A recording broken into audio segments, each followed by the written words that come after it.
Bé, com cada any, en un dia especial com el d'avui, convidem a un personatge il·lustre de la nostra societat a que ens acompanyi. Enguany hem demanat al senyor Miquel Puig que sigui l'encarregat de pronunciar la lliçó inaugural d'aquest curs. Miquel Puig és doctor en Ciències Econòmiques per la Universitat de Barcelona i director general del Consorci de Serveis Universitaris de Catalunya.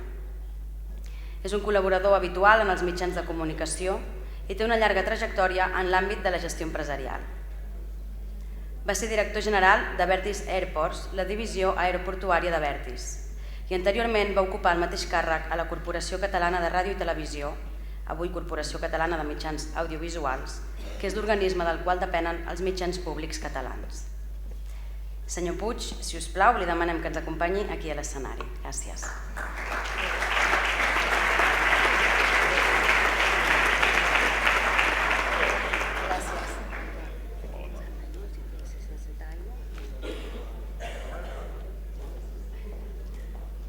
Molt bé. A veure, m'han dit que em prepari.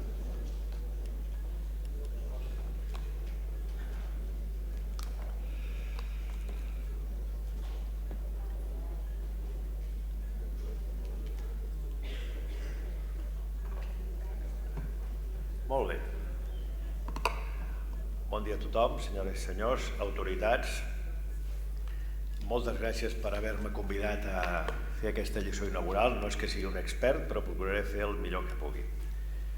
He triat el tema del pont sobre la Vall de la Mort per dos motius. Una, perquè entenc que el Tecnocampus vol jugar aquest paper. La seva missió és formar part d'aquest pont.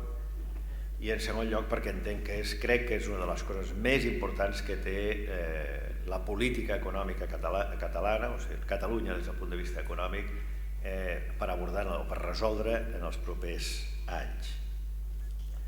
Pel pont sobre la Vall de la Mort s'entén, suposo que tothom ho entén i si no us ho explico, és les dificultats que hi ha per traslladar els resultats de la recerca que es fan a la universitat, en un centre de recerca, en un centre d'investigació, etc., al món real, a l'aplicació en el món real.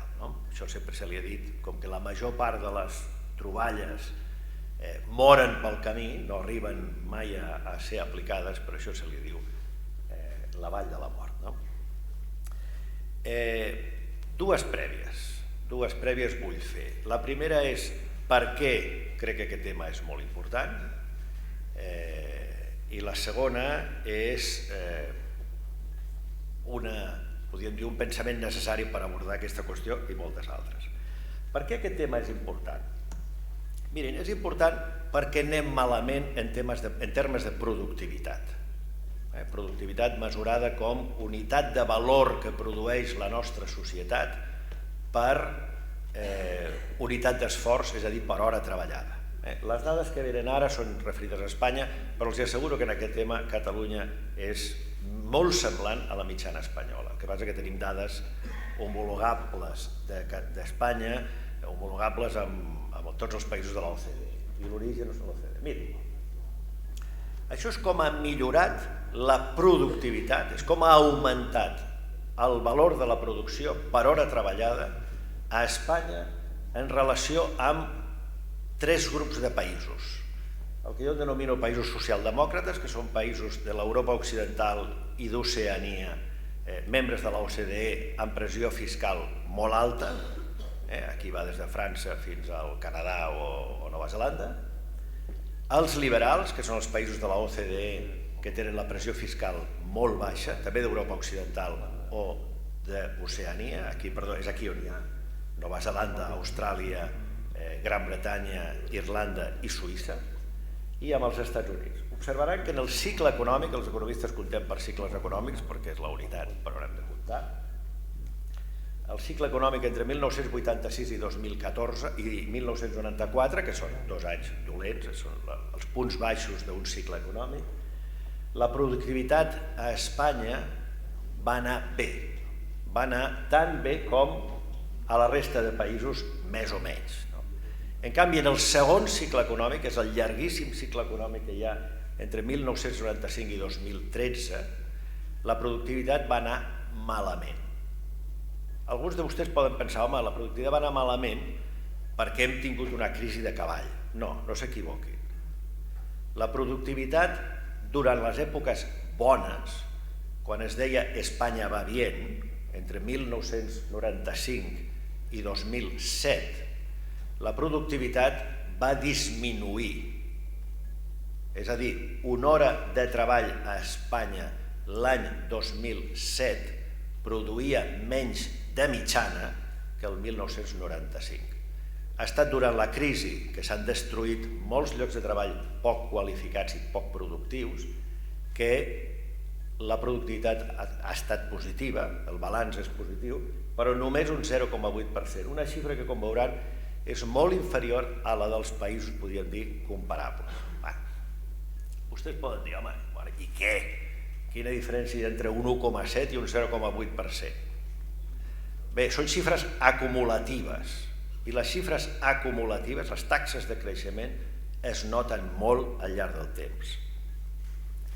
Fixi's la diferència entre un lapse de 30 anys, una generació, què passa si la productivitat augmenta a l'1,7% o augmenta al 0,8%? Miri, si augmenta l'1,7%, vol dir que els fills, 30 anys després, són 64% més productius que els pares. És a dir, on el pare produïa 1, el fill produeix 1,64. En canvi, si la taxa de creixement de la productivitat és només del 0,8%, el fill és només un 1,27% més productiu que el pare. És una gran diferència. Però perquè s'entengui millor, traslladem-la a les pensions. Vostès saben que les pensions es paguen perquè els joves cotitzen i d'aquestes cotitzacions es paga als pares. Les pensions es poden pagar si hi ha molts fills per cada pare, hi ha molts joves per cada pensionista, o si els joves són molt més productius que el que haurien estat els pares. És equivalent una cosa a l'altra. En el món en què estem entrant en aquest moment, que és d'estancament demogràfic, és a dir, les previsions de les nostres societats en les pròximes dècades, la població de moment es mantindrà, després de caurà. La diferència entre un 1,7 i un 0,8 és molt gran. I concretament, en només 15 anys, d'aquí a 15 anys, que serà quan jo estaré cobrant la meva pensió, o aspiro a cobrar la meva pensió, si la productivitat creix a l'1,7%, les pensions es podran mantenir. És a dir, a mi em podran pagar la pensió que m'han promès. Però si la productivitat és només el 0,8%, a mi m'hauran de retallar la pensió un 25%. O, bé, els que venen darrere meu, els hi hauran d'augmentar l'edat de jubilació fins als 70 anys. Estem parlant només de 15 anys, Vostès, com la major part de tots els que estan darrere són joves i 15 anys els lleva molt lluny. Per mi és l'horitzó rellevant. És molt diferent una cosa de l'altra. I per tant, aquesta xifra que apareix aquí, que ara faré servir això, aquesta xifra és una xifra que ens hauria de preocupar moltíssim. Nosaltres necessitem ser més productius i només hi ha una manera de ser més productius, que és incorporar a la nostra producció majors novetats tant en el procés com en el producte. Per tant, això, insisteixo, aquesta és la raó per la qual el tema del que parlem és molt important. I la segona prèvia és un advertiment que s'ha de fer aquí i sempre sobre els estereotips. Perquè sovint tots estem sotmesos a sentir el comentari de dir, home, Dinamarca funciona bé perquè està poblada per danesos i en canvi Grècia funciona malament perquè està poblada per grecs. Això ho sentim a tot arreu, tots els nivells de persones diuen... Això és una animalada solemne. I les persones que diuen això, només hi ha dues explicacions. O són ignorants o són ganduls intel·lectualment i necessiten pensar a base d'ortopèdia, per entendre's. Perquè la veritat és que l'experiència demostra que els estereotips són falsos. El senyor de la dreta, perdó, de l'esquerra, segons l'estereotip, un senyor nòrdic, per això l'he triat ros, naturalment, és un senyor tolerant, fa fred, per tant és tolerant, és un senyor que té una ètica del treball molt assentada dins d'ell, perquè és un home de cultura luterana, ja saben llegir la Bíblia a casa seva, etc. És un home amb una forta, podríem dir, ètica de lo públic, és a dir, és un senyor que paga els impostos, hi ha poca evasió fiscal, és un senyor que té pocs fills, i això sí, és un senyor trist i per tant amb tendències suïcides. En canvi, el senyor de la dreta, que és un senyor mediterrani, és un senyor intolerant, sang calenta perquè aquí fa calor, és un senyor que la cultura de l'esforç i la cultura del treball no la té interioritzada, és a dir, és un gandul, si pot no treballa, és un senyor que lo de la cultura de la públic no ho té interioritzat, per tant no paga impostos i per tant hi ha evasió fiscal. Això sí, és un senyor que té molts fills i és un senyor molt feliç i molt content que balla pels carrers quan pot. Escolti, és increïble la quantitat de decisions i d'anàlisis que es fan basades en estereotips com aquests. Però la realitat és que al Mediterrani convivien les cultures o les religions cristiana, musulmana i jueva, fins que del nord d'Europa va arribar la idea de la Guerra Santa contra les altres religions. Les croades és un invent del nord d'Europa. La reacció luterana, o la reforma luterana, per molt justificada que estés des de molts punts de vista, era una reacció intolerant contra una situació de tolerància excessiva en opinió del senyor Luter. És veritat que a l'esquerra es paguen més impostos que a la dreta, és veritat, però també és veritat que a l'esquerra, és a dir, al nord d'Europa, hi ha el doble d'inspectors fiscals per cada 1.000 habitants que aquí. Si tan conscients i tanta ètica de lo públic tinguessin aquests senyors de l'esquerra, no caldrien tants inspectors d'Hisenda com tenen aquesta gent.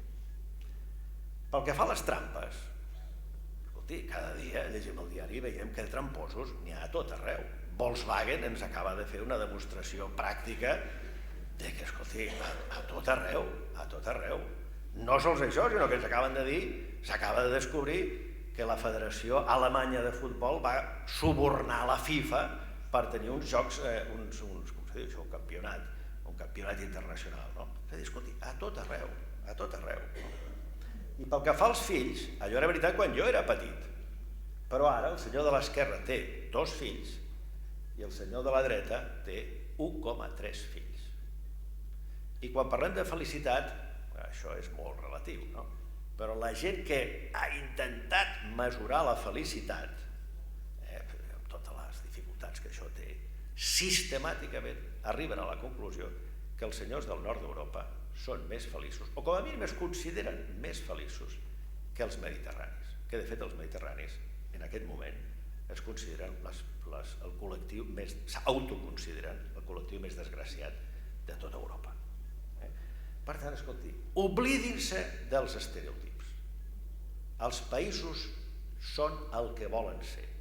Les institucions són molt diferents, per descomptat, però les persones són iguals a tot arreu. I per tant, ara, fet aquest advertiment, i per tant, oblidem-nos dels estereotips, anem a preguntar-nos per què alguns països tenen el que nosaltres voldríem tenir i no tenim. I com que aquí estem parlant de tecnologia i del pont sobre el Vall de la Mort i de la transferència de tecnologia, anem a Alemanya, que és el rei de la indústria que tenim més a la vora. Per què els alemanys tenen el que es considera el millor pont de transferència de tecnologia que hi ha al món? Per què els Estats Units, per què Gran Bretanya volen copiar el model alemany? Miri, els convido a una petita excursió històrica. L'excursió històrica comença el 1810 amb la fundació de la Universitat de Berlín. De fet, una de les universitats de Berlín, la primera universitat de Berlín, la Universitat von Humboldt, creada pel germà d'aquest senyor, de fet pels 2 germans, però concretament per l'altre germà d'aquest senyor, un visionari, un il·lustrat, que concebeix una universitat diferent de les anteriors. I és completament diferent perquè és la primera universitat on en el seu ADN es diu aquí no només es ve a transferir coneixements, també es ve a investigar. I és la universitat que donarà, és la primera universitat moderna i és la universitat que després copiaran pràcticament tots els models universitaris, començant sobretot pels dels Estats Units. Clar, molt bé, els senyors von Humboldt són científics, tots dos germans, tenen una visió, però aquí el que posa els quartos és el Kaiser Frederic Guillem III. Frederic Guillem III, per què posa els quartos en forma de... com l'Ajuntament de Mataró acabo d'entendre que fa aquí, que és el que posa l'edifici. Per què el senyor Frederic Guillem III posa els quartos per crear aquesta universitat? Probablement perquè Frederic Guillem III, que és net del gran Kaiser Frederic II, que és el que crea Prússia, que fa la Prússia, converteix Prússia en un estat militaritzat. Frederic Guillem III, que vol emular segurament el seu oncle avi, ha declarat la guerra unilateralment a Napoleó, òbviament pensant-se que la guanyarà. Però immediatament després de declarar la guerra, les seves tropes han estat derrotades ignominiosament a la batalla de Iena, i batalla de Iena, que és la que inspirarà després tota la concepció sobre l'evolució de la història de Hegel, però això deixem-ho de banda. Hegel està entusiasmat amb la batalla de Iena, però el senyor Frederic Guillem III gens, perquè Frederic Guillem III ha hagut d'exilar-se i el 1810, només el 1810, ha pogut tornar a Berlín com un vassall de Napoleó. I probablement el senyor Frederic Guillem III pensa que aquesta nova universitat, on es farà recerca, probablement l'ajudarà a tornar a donar llustre a Prússia, o sigui, a l'exèrcit prussià. Com efectivament així serà. Els recordo que el 1810 Barcelona, que havia tingut una universitat des de l'edat mitjana, feia 95 anys que no en tenia i encara li faltarien 28 anys perquè recuperés una universitat que, per descomptat, no seria una universitat moderna on es faria recerca, ni molt menys. El següent pas és l'Institut Max Planck, el primer, podríem dir, institut modern de recerca, especialitzat en la recerca d'alt nivell. Es diu que l'Institut Max Planck és de l'any 1948, però en realitat l'Institut Max Planck és, podríem dir, una rentada de cara d'un institut previ creat el 1911 per un altre autòcrata, també militarista i també bastant belicós, que era el senyor Guillem II, aquest emperador d'Alemanya ja. Guillem II era tan belicós com el seu besavi i com el seu avantpassat Frederic II, i és de fet l'home que el màxim responsable del començament de la Primera Guerra Mundial, en la qual també acabarà derrotat i de fet perdran l'imperi i ell perdrà la corona. Però aquest senyor, el Guillem II, és un senyor que creu, aquest sí que està convençut, que la recerca pot ajudar a l'exèrcit alemany, que és el que li importa a ell. I per això crea el que llavors es diu Institut Guillem II, que després es requalificarà com a Institut Max Planck, que avui dia, per dir-vos una idea, té 17.000 empleats dedicats a la recerca d'alt nivell. Mentrestant, la indústria alemanya s'ha organitzat i ha creat un servei d'inspecció de seguretat, sobretot per les calderes, perquè les calderes exploten. I el 1860 creen una organització que li diuen com un consorci de seguretat tècnica, TIF, i el 1871, és a dir, 11 anys després, les autoritats alemanyes li donen un privilegi, que és dir, quan vosaltres, associació privada, feu una inspecció de seguretat en una fàbrica, aquesta inspecció em val per mi. És una concepció radicalment diferent de la que fa servir França, per exemple, on és l'Estat i els inspectors els que inspeccionen. Aquí l'Estat diu vosaltres mateixos. Avui dia els TIF tenen, perquè es faci una idea, 60.000 treballadors dedicats a la supervisió de la seguretat de les empreses i dels productes alemanys.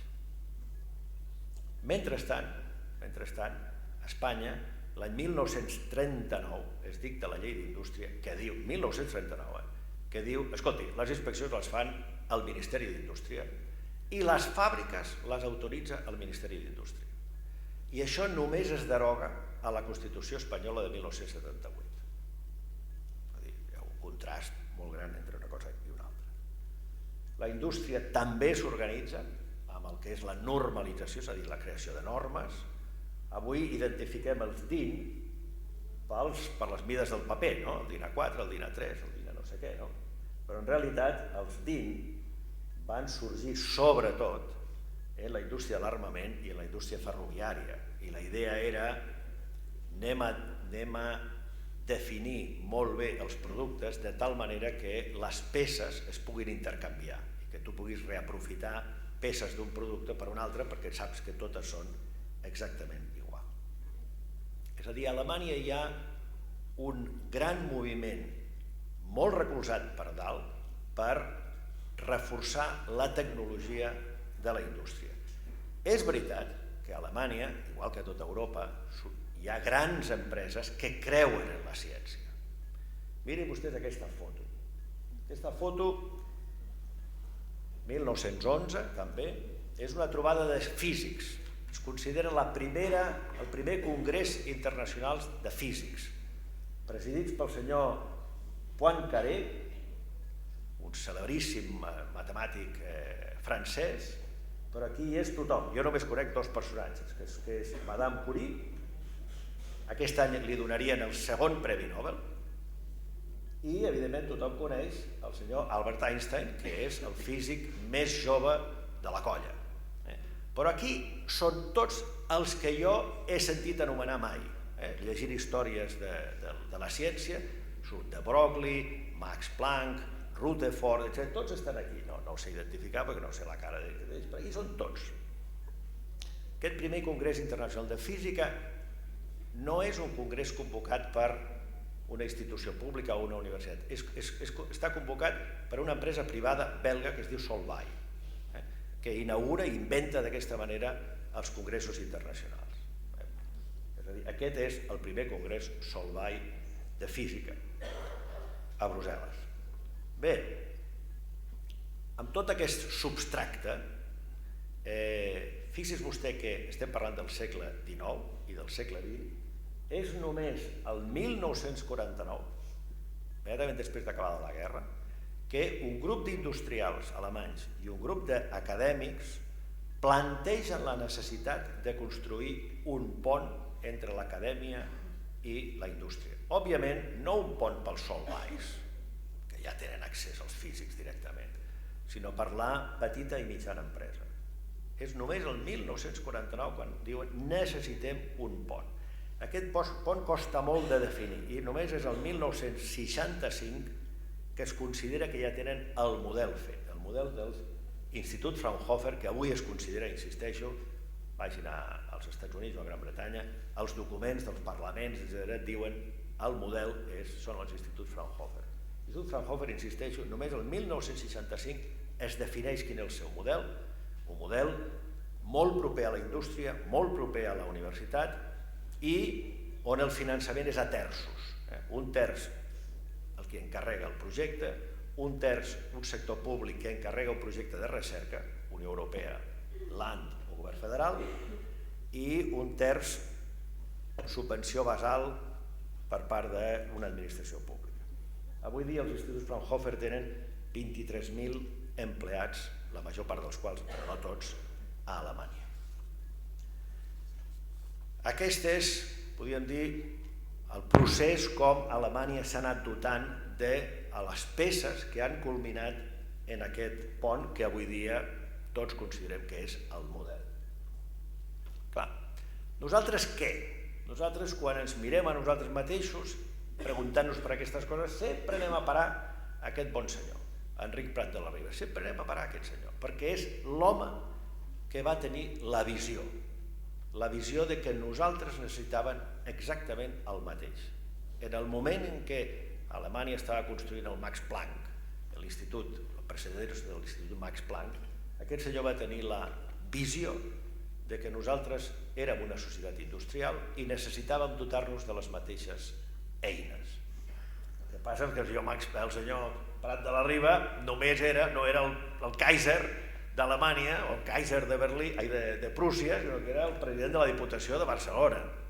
I l'únic que va aconseguir va ser que li deixessin crear una mancomunitat que no va tenir ni un duro més del que tenien les 4 diputacions plegades. I per tant, en fi, amb una limitació de recursos extraordinària. Tot i així, amb aquests recursos, ell va construir una sèrie de coses remarcables. La primera és l'escola industrial. Això, comparar-ho amb la Universitat de Berlín, és un canvi d'escala enorme, no? Però el concepte és el mateix. Necessitem un centre on es formi gent per a la indústria, pel que és modern, que és la indústria. I després va crear, juntament amb l'Ajuntament de Barcelona, un laboratori perquè, deia, la nostra indústria necessita recerca aplicada, metrologia, etc. L'escala és petita, però la direcció i la visió és la mateixa. Abans els he ensenyat una foto de Solvay.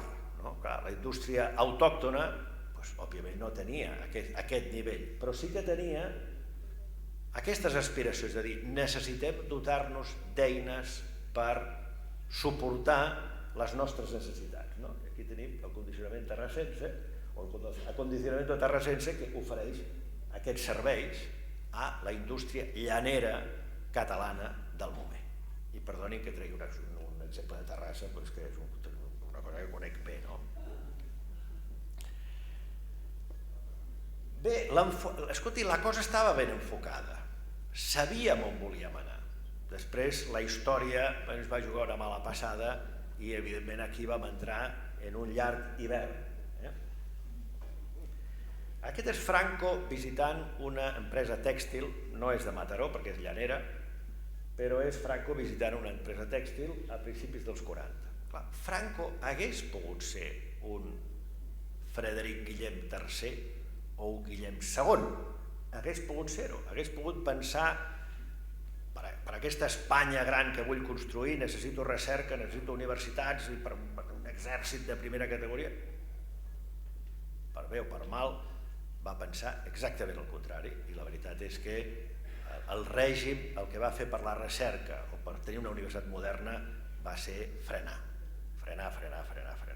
i nosaltres hem perdut tots aquests anys. En aquest sentit hi ha una frase que diu el professor Jordi Nadal, que a mi m'agrada molt, que és dir l'Estat ens va fallar.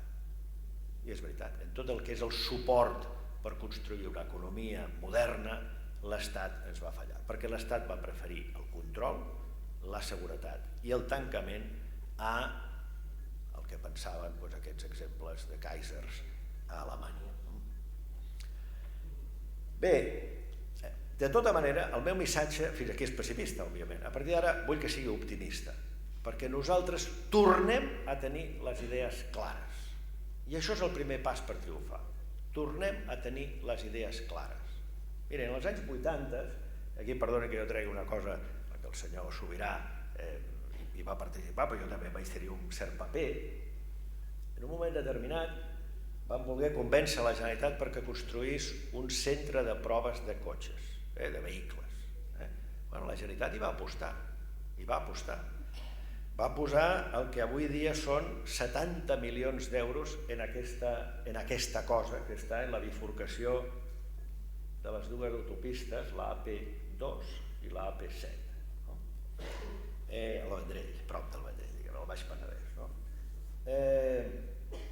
Això avui dia és l'enginyeria de l'automòbil independent de productors d'automòbil, més important del món. I no li costa ni un duro a la Generalitat perquè és autosuficient. És una història d'un èxit tremendo. Nosaltres tenim a Catalunya un dels centres de tecnologia aplicada en l'automòbil més importants del món. D'aquests 1.800 treballadors, aproximadament 1.800 enginyers, 1.000 estan aquí i 800 estan a l'estranger en una colla de països. Jo confesso que quan estàvem fent l'obra jo estava esgarrifat, perquè jo pensava, escolta, aquí entre uns quants hem embolicat a la Generalitat a gastar diners i aquí quan estigui construït això, aquí no vindrà ningú, no? no vindrà ningú. En el fons no hagués estat una sorpresa, perquè això, aquesta foto, és de l'Instituto de Medicina Molecular Príncipe de Asturias, construït el 2006 a Madrid. És un edifici de 32.500 metres quadrats, ha costat 40 milions d'euros, falta per gastar encara 15 o 16 més i no se sap per què fer-lo servir.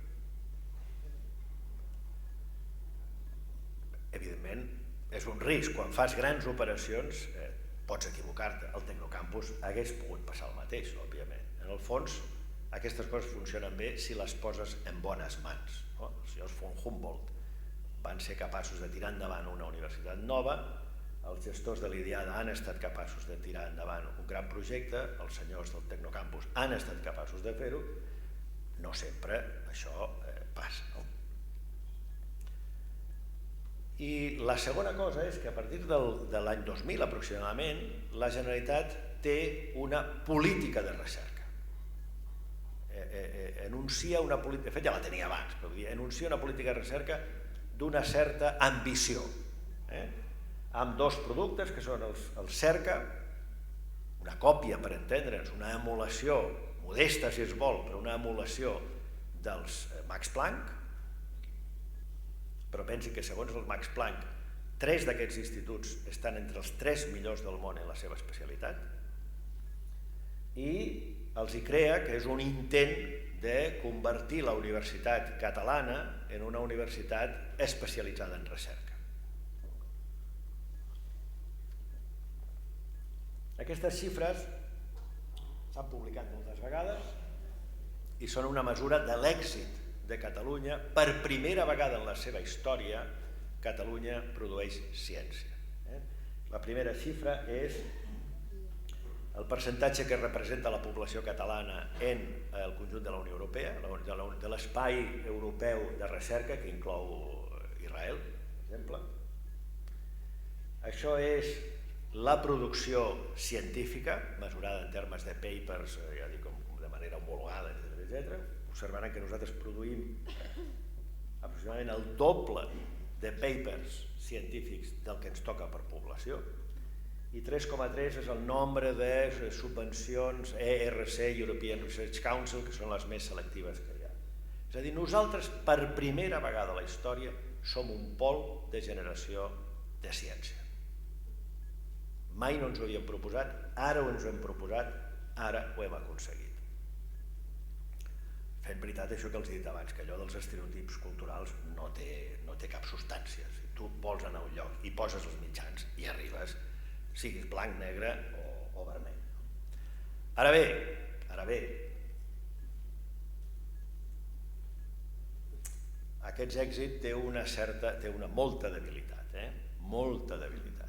Nosaltres dediquem a la recerca un 1,6% del nostre PIB, que és aproximadament la meitat del que recomana la Unió Europea. La Unió Europea recomana les xifres de Dinamarca. Un país, per anar bé, ha de dedicar el 3% del seu PIB a recerca, un 1% ho ha de fer el sector públic, un 2% ho ha de fer el sector privat. Veuran que Àustria quasi hi arriba i nosaltres estem aproximadament a la meitat. Nosaltres no és una cosa és tenir voluntat, però també has de posar mitjans. És difícil mantenir aquestes xifres si nosaltres no som capaços d'augmentar aquest esforç. Quan falta? Si volen mirar, només falta per part del sector públic un 0,5% del PIB, això són 1.000 milions d'euros, si van a mirar no és tant, però clar, tenint en compte que la Generalitat acaba de fer unes retallades dolorosíssimes en sanitat i ensenyament de 2.400 milions d'euros, com se li pot demanar a la Generalitat ara que faci un esforç addicional de 1.000 milions d'euros? I el segon, però, és aquesta quarta xifra, que és el nombre de patents que fa Catalunya, que presenta Catalunya a l'Oficina Europea de Patents. Veuran que és menor que la nostra població. És a dir, nosaltres som un pol de creació de ciència, però en el que és la innovació, l'aplicació d'aquesta innovació, nosaltres anem per sota de la mitjana. I per tant, ara és hora de construir el pont entre aquesta ciència que hem començat a construir i aquesta aplicació, aquestes patents, aquesta millora de la nostra indústria i de la nostra economia. La bona notícia és que el pont s'ha començat a construir. Sabem on anem i s'ha començat a construir. I per simplificar, direm que es compon de tres elements. Igual comencem per aquí. Un és el programa de doctorats industrials, és un programa que acaba d'encetar la Generalitat el 2012, va fer el primer pilot, és una còpia del que tenen altres països, Holanda, etc., que és senzillament procurar, amb una petita ajuda, que els doctorats no es facin a la universitat, sinó que es facin en una empresa privada, comptant que aquell producte del doctorat serà un producte molt més fàcilment aplicable i aquella persona és molt més fàcil que es quedi a la indústria si ha fet el doctorat fora. És una ruptura amb la nostra tradició, perquè la nostra tradició és el doctorat es fa exclusivament per ser professor universitari. El segon pilar és el programa Indústria del Coneixement, que és posar una mica de dinerons perquè cada procés del travessar el vall de la mort, el moment llavor, el moment industrialització i el moment buscar el mercat,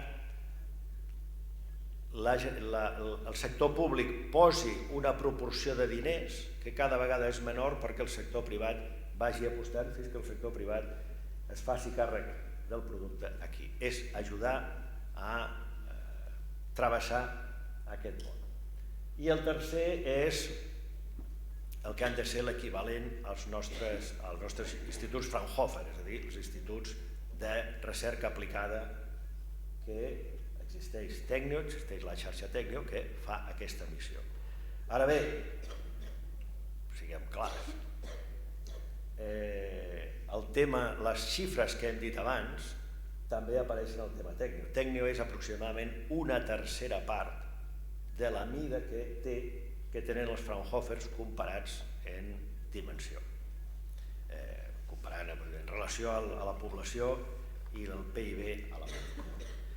Per tant, la bona notícia és que nosaltres sabem on volem anar i sabem com hi hem d'anar. I fins ara hem tingut èxit a fer-ho. Ara, estem en una situació d'enorme fragilitat.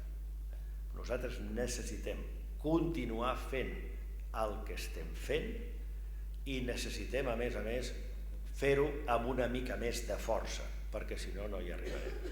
I si no hi arribem, nosaltres ens consolidarem com una economia de baixa productivitat i, per tant, incapaç de mantenir l'estat del benestar. Estem, doncs, en un moment de cruïlla.